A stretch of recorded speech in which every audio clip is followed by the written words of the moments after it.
Welcome to the Banker Lamp. Please enjoy the video. In this video, I will show you how to make minestrone soup with spaghetti. First, gather your fresh ingredients, including a variety of colorful vegetables.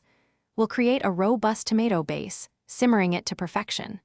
Then, we'll add broken spaghetti directly into the soup, ensuring every spoonful is satisfying and delicious.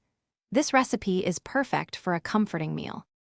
Start by dicing your onions, carrots, and celery into small, uniform pieces. Sauté these aromatics in a large pot with a tablespoon of olive oil until they become tender, about 5 to 7 minutes. Next, stir in minced garlic, cooking for just 1 minute until it's fragrant. Finally, add your vegetable broth and crushed tomatoes, bringing the mixture to a gentle simmer. Now it's time for the spaghetti. Break your spaghetti into small, 1-inch pieces. This makes it easier to eat in the soup.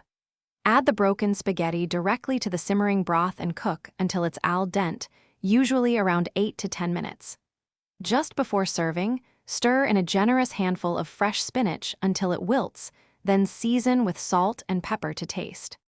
Your delicious homemade minestrone with spaghetti is now ready to enjoy.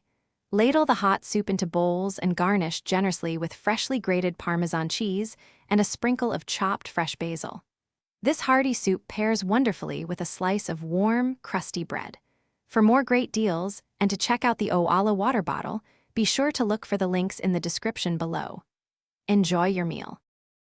Thanks for watching. If this was helpful, leave a like and consider subscribing. See you next time.